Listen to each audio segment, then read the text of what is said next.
വന്യജീവി ആക്രമണം പ്രതിരോധിക്കാനുള്ള നടപടികൾക്കായി ഉന്നതാധികാര സമിതി രൂപീകരിക്കാൻ തീരുമാനം. മുഖ്യമന്ത്രി ചെയർമാനും വനം മന്ത്രി വൈസ് ചെയർമാനുമായാണ് സമിതി.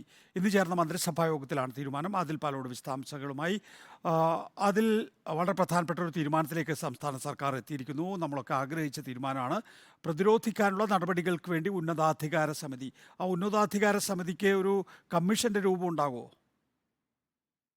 ഉന്നതാധികാര സമിതി വിവിധ അധികാരങ്ങളുള്ള ഒരു സമിതിയായിരിക്കും രൂപീകരിക്കുക.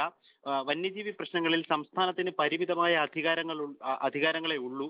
അത് ഈ പലപ്പോഴും ഇടപെടുന്നതിന് പല ഉത്തരവുകൾ ഇറക്കുന്നതിനടക്കം തടസ്സമാണ് എന്ന് മന്ത്രിയും വനംവകുപ്പ് ഉദ്യോഗസ്ഥരും ഒക്കെ പറയുന്നുണ്ട്. അതിന് ഒരു പരിഹാരം കൂടിയാകുന്ന രൂപത്തിലാണ് മുഖ്യമന്ത്രിയെ തന്നെ അധ്യക്ഷനാക്കി മുഖ്യമന്ത്രി ചെയർമാനും വനം മന്ത്രി വൈസ് ചെയർമാനുമായിട്ടുള്ള ഒരു ഉന്നതാധികാര സമിതിക്ക് രൂപം നൽകിയിരിക്കുന്നത്. ഇന്ന് ചെന്ന മന്ത്രിസഭാ യോഗത്തിലാണ് ഇത് സംബന്ധിച്ച തീരുമാനമായിട്ടുള്ളത്. രൂക്ഷമായിക്കൊണ്ടിരിക്കുന്ന സംസ്ഥാനമാകെ ചർച്ചയായിക്കൊണ്ടിരിക്കുന്ന വന്യജീവി ആക്രമണങ്ങളെക്കുറിച്ച് ചർച്ചയായി. ഇന്ന് വനം മന്ത്രി മന്ത്രിസഭാ യോഗത്തിൽ അവധിയായിരുന്നു. ചികിത്സയിൽ കോട്ടയ്ക്കലാണ്.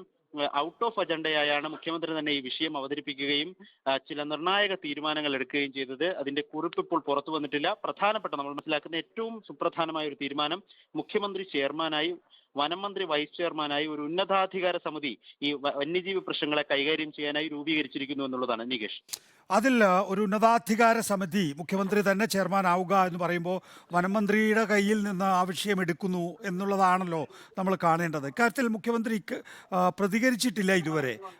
പ്രസംഗങ്ങളിൽ ചില പരാമർശങ്ങൾ ഉണ്ടായതൊഴിച്ചാൽ ഇക്കാര്യത്തിൽ മുഖ്യമന്ത്രിയുടെ വാർത്താ സമ്മേളനം സംബന്ധിച്ച് നമുക്ക് വിവരങ്ങളൊന്നുമില്ല.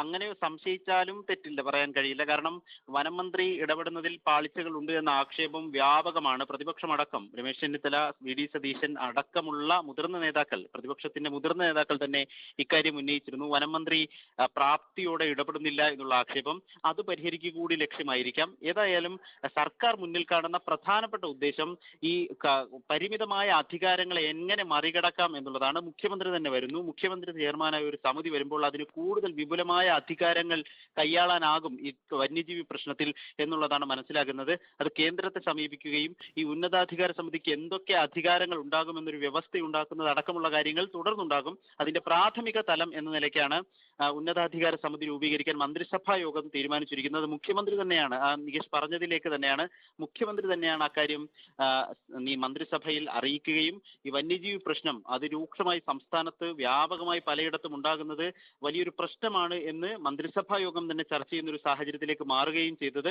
വനമന്ത്രി ഇന്ന് പങ്കെടുത്തിരുന്നില്ല. ഓഫ്ലൈനായി നേരിട്ടുള്ള യോഗമായിരുന്നു മന്ത്രിസഭാ യോഗം.